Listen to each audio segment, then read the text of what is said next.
On the PS2, GameCube, and Xbox versions of Madden 08, Fantasy Challenge was introduced, and it's the most out-of-pocket mode I think I've ever seen in a Madden game. To start the mode, you gotta draft a team, and they give you 4 different ways to do so. You can do a quick 15-man draft, you can do a full-on fantasy draft where you can pick every single player you want, you can do the same thing but with legends involved, or you can just skip the draft as a whole and just use your favorite team. If you did go the route of drafting players, there's a budget point system. Every player at every position got a certain value, but once you draft your team and you got 0 or more budget points, you can then officially start the mode. From here, you can play games, you can use your points to upgrade your own players, you can use the points to try and trade or negotiate for other players. Anywho, speaking of the games, right, there's 4 different leagues: Newbie, Black and Blue, Powerhouse, and the Supreme League. For the first 3 leagues, you play in 3 regular season games and 2 playoff games. Once you beat one league, you move up to the next one. And honestly, the game mode as a whole is pretty straightforward and simple, depending on how much you want to get into the whole budget point system and trading for players. But anyway, once you get past the Powerhouse League, the Supreme League works completely different than any of the 3 leagues you just played through. And this is where the game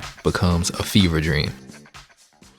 Instead of the usual regular season playoff format, you just gotta straight up beat 6 teams. And what's the first team you gotta go against in the Supreme League? Oh, you know, just the AFC Hall of Fame. And the game after that, NFC Hall of Fame. You know, you already beat the AFC one, so why not go against the NFC one, you feel me? All of them have great stats. In my experience playing it though, the NFC team was harder than the AFC team. For whatever reason, the AFC team didn't really play up to their overall. And I definitely feel like a big part of that is the fact that Earl Campbell and Larry Zonka both have like speed that's in the 80s, so the running game wasn't all that. Same thing with the defense, it didn't really feel like that big of a gap between my team and that team. But for the NFC team, Herb Adderley is the greatest kick returner, punt returner I've ever seen in my life. This man has made me quit out the game multiple times and restart. But after you get through these 2 teams, this is where the mode just jumps up in difficulty crazy. And that's due to the fact that the last 4 teams are outrageously overpowered. Every team from here on out at every single position has a 99 overall player, which cool. You gotta deal with that with the Hall of Fame teams. It's whatever, right? Oh no, they got 99s in every single stat except 2. And the 2 stats they don't have 99 in is strength and IMP.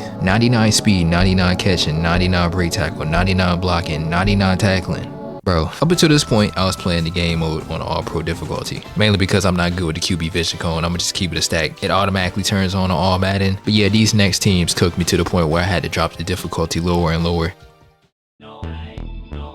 Tired of receiving continuous punishment on the practice field, this team of renegade dummies is playing for keeps. Designed for speed, these dummies are precise and efficient when playing opponents. For the dummies, you play them in a factory with the football field right in the middle of it, with nothing but even more trained dummies in the crowd. This whole situation looks horrifying, but you gotta keep it pushing, you gotta ball out. Their playstyle revolves around running constant hurry-up offense to the point where it's hard to call audibles in time. And when I say constant hurry-up offense, I'm so serious. This is every down. And the thing that makes this even worse is that you need a QB spot at all times. So if you're running a type of coverage that doesn't automatically have one, you gotta manually do that every single play mid hurry up offense. And if you can't put it there in time, their QB is gonna get a first down guaranteed. But there is one small detail that I haven't mentioned yet, and it's the fact that everybody on this team is taller than a normal NFL player. So much so that defending deep balls and trying to run away from them in general is very difficult. And I'm not gonna lie, I was getting cooked. It was getting to the point where if they scored on me, like I'm not even gonna sit through the whole game. But throughout this process, 2 things hit me. Firstly, I should have definitely been spending more of my points towards the end of the Powerhouse League. But even if I did use my points to really trade and go after players, I don't think there's any team I could have made to compete with 99 everything players with a crazy height advantage. But the second thing I realized was that I just gotta lower the difficulty. These L's is getting out of hand. So I just put my pride to the side and put it to pro difficulty. And even then, I barely won 6-3.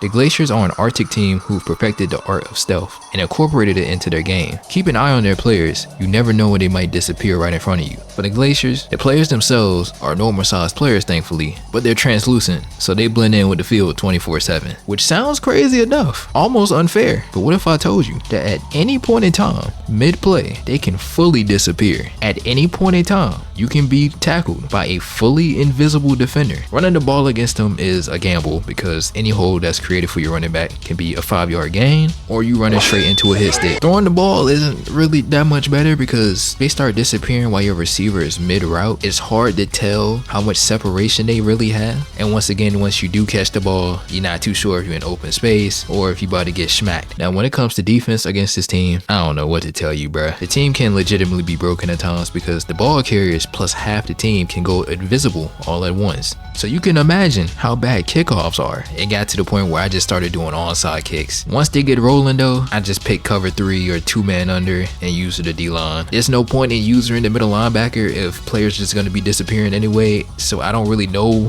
who or what I'm guarding. But the bad news is that your CPU defenders don't know where they're at either. So there's times when no one's attempting to defend or tackle anybody because they can't see who has the ball. Now, I struggled with this team for a while, eventually lucked out using the onside kick strategy and taking my chances running the ball through the seemingly wide open gaps.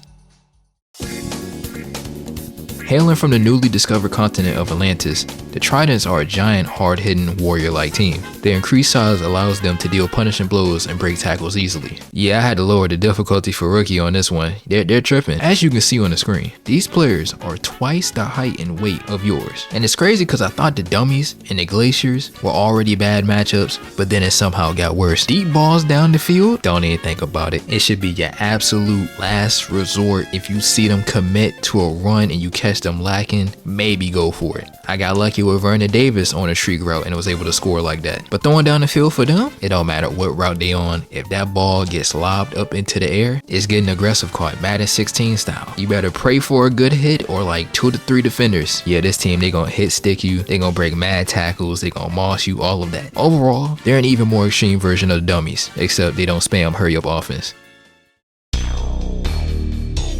A team made up of scoundrels, cheats, and rogues. The deceivers will do anything they can to gain an advantage over their opponents, including influencing the refs. Off the rip, this stadium is insane. What is that demon? The good news is that the deceivers are normal sized players for the most part. But the issue with this team is that they literally cheat. And not in a Madden being Madden kind of way either. Like, it's actually egregious. Look at what happens when you try to kick a field goal.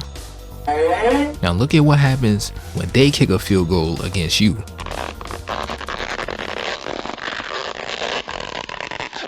I have never seen such a blatant display of buffoonery in my life. But that's not the worst part of facing this team. The worst part is that they get 5 downs. They have 4 chances to get a first down before they even think about punting the ball. I was only playing this on pro difficulty and they've got some bailouts on 4th down on me. So I can only imagine how much worse this is gonna be on a higher difficulty where you have to consistently stop this team 4 times in a row just to get them to think about punting the ball on 5th down. Yeah, this is pure pain. I beat it on pro and called it a day. I'm not even gonna lie to you. Now, if you went through the entire mode and beat every team, your reward is to be able to play as all the teams you've been beaten. So now you can be the cheeser instead of the cheesed. Outrageous difficulty aside, the fantasy challenge is an extremely creative mode, but it kind of got lost to time because it was introduced on a later Madden entry for older generational consoles. There was a lot of detail put into the stadiums, and them having unique bits of lore, gameplay gimmicks is a fun concept. Is it balanced? No.